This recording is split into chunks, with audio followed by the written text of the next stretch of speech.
So what is the name of this bone? Humerus, yes, that is humerus. It is long tubular bone. And like all tubular bones, it has proximal and distal epiphyses. Body of tubular bone has name diaphysis, and some tubercles or processes which has additional points of ossification but have not got articular surfaces has name apophysis. In this bone, greater and lesser tubercles, they are apophyses, and these two epicondyles, medial and lateral, both of them the same apophysis, additional points of ossification but have not got articular surfaces. End or epiphysis which near of body, that is proximal epiphysis, and end of the bone which is far from the body, that is distal epiphysis. Proximal epiphysis, that is head of the humerus, caput humeri. It is neck, but humerus has two necks. One neck is anatomical, column anatomicum, and another neck is surgical neck, column chirurgicum, surgical neck, because it is more frequently what? Broken. This bone broken more frequently in this place, not here, but here it is. That is why this neck receive name column chirurgicum, surgical neck.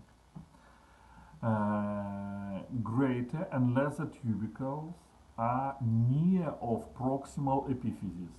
Greater tubercle is laterally and lesser tubercle is medially. Tuberculum majus and tuberculum minus. From each of these tubercles start crest. It is crista tuberculi majoris and it is crista tuberculi minoris. And space between them, that is groove, sulcus intertubercularis. Groove between tubercles, sulcus intertubercularis. Diaphysis of this bone has tuberositas, place of attachment of deltoid muscle. That is why name of this tuberositas, tuberositas deltoidea, deltoid tuberositas. Posterior surface has wide groove, that is sulcus nervi radialis. Radial nerve pass through this groove. Sulcus nervi radialis. It has spiral shape. Distal epiphysis has name condyle, condylus humeri, condylus humeri. This condyle subdivides into two halves. It is capitulum, that is small head, that is caput humeri, large head, and it is small head, capitulum humeri, and trochlea humeri. Capitulum and trochlea together forms condyle, condylus humeri. And above of this condyle, laterally we have lateral epicondyle and medially medial epicondyle. Posteriorly from this medial epicondyle we can see groove of the ulnar nerve, sulcus nervi ulnaris. The same some fossa here it is. Above of trochlea we have fossa coronalis, above of capitulum fossa radialis, and on posterior surface we can see fossa olecrani, because olecranon, that is olecranon, it's attached into this fossa, that is place where olecranon insert, fossa olecrani. How to identify, is it right or left bone?